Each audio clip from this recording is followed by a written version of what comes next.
بسم اللہ الرحمن الرحیم۔ خدا نے انسان کو شعور کی دولت بخشی ہے اور اس کے دل میں ضمیر کا چراغ روشن کیا ہے۔ اگر شعور کی رہنمائی اور چراغ کی روشنی کو اہمیت نہ دیتے ہوئے برے بھلے کے فرق کو نظر انداز کر دیا جائے تو انسان اور حیوان دونوں برابر ہیں۔ ضمیر یہ انسان کے اندر خدا کی دھیمی لیکن واضح آواز ہے۔ ضمیر ہمارے جسم میں ایسی مقدس آواز ہے جو ہم سے کہتی ہے، ذرا سوچ سمجھ کر قدم اٹھاؤ، کوئی ہستی ہے جو تمہیں دیکھ رہی ہے۔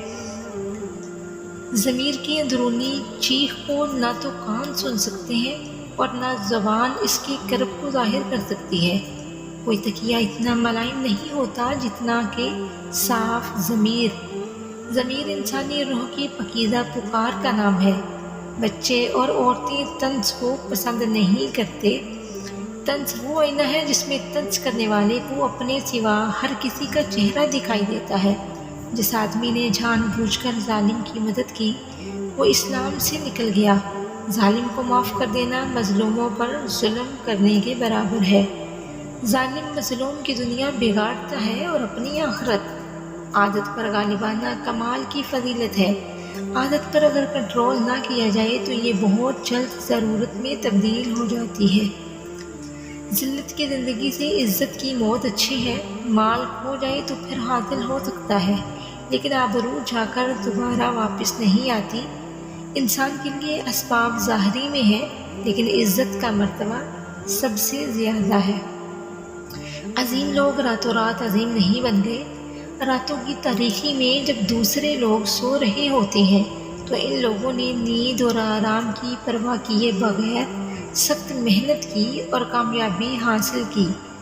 عظمت طاقت ہونے میں نہیں بلکہ طاقت کا صحیح استعمال کرنے میں ہے۔ عقل مند انسان وہ ہے جو اپنی عمر کو مفید اور ضروری کاموں میں صرف کرے۔ عمر محبت کی طرح ہوتی ہے، آخر اسے کوئی کب تک چھپا سکتا ہے؟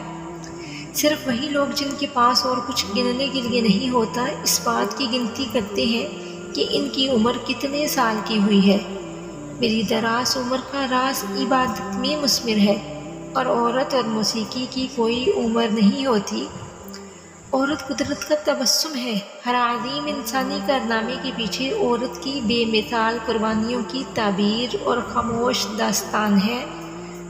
فرشتوں اور نیک عورتوں میں صرف اتنا فرق ہے کہ تم فرشتوں کو دیکھ نہیں سکتے جبکہ نیک عورتیں نظروں کے سامنے ہیں۔ عورت میں ایک حیرت انگیز خوبی یہ بھی ہے کہ وہ عقل مند اور بیوقوف میں فوری فرق کر لیتی ہے۔ عورت کے گلابی ہونٹوں اور اس کے ساحرانہ نگاہوں میں دماغ سے کہیں زیادہ حسن موجود ہے۔ عورت کی تمام زندگی اطاعت، ہمدردی، محبت اور خدمت کی مکمل تعریف ہے۔ عورت زندگی کی دشوار راہوں میں عظیم رہبر ہے۔ عورت سے بے نیاز ہو کر زندگی بسر کرنے کا عزم ایک شدید ترین جرم ہے جس کی سزا قدرت کی جانب سے کبھی نہ کبھی ضرور ملتی ہے۔ عورت کو کیا چیز بلند مرتبے کی مستحق بنا دیتی ہے؟ اس کی نیکی، عقیدے کی پختگی اور آزمائش کے موقع پہ اس کا صبر و تحمل، یہ باتیں اس کے حسن میں چار چاند لگا دیتی ہیں اور اس کی ذات پر نورانی مہر ثابت کر کے اسے فرشتوں کی صف میں لا کھڑا کرتی ہیں۔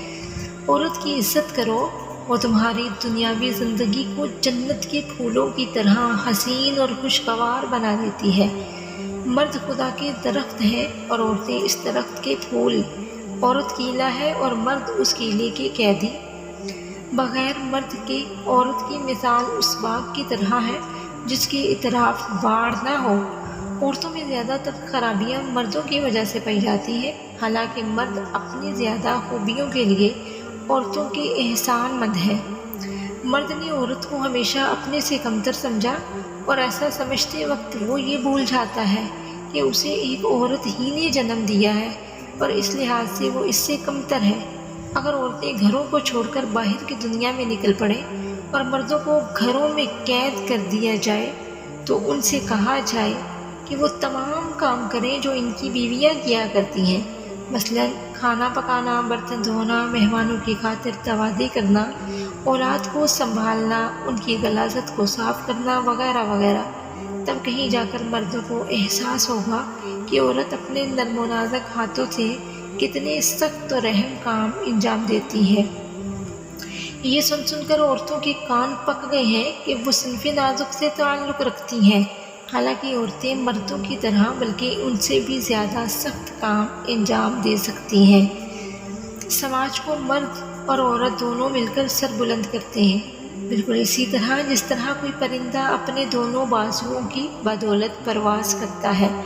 ہمیں بعض لوگ انسانی زندگی کو رنگ پکیدگی اور دلچسپی سے خالی بتاتے ہیں، مگر میں کہتی ہوں کہ یہ بڑی رنگین، پکیزہ اور دلچسپ ہے، بشرطیہ کہ تمام مرد اور تمام عورتیں ان فرائض اور ذمہ داریوں سے واقف ہو جائیں جو قدرت نے ان پر عائد کیے ہیں۔ بے شک عورت میں بہت سی خوبیاں ہیں اور ان کو تسلیم نہ کرنا مردوں کی حماقت ہے۔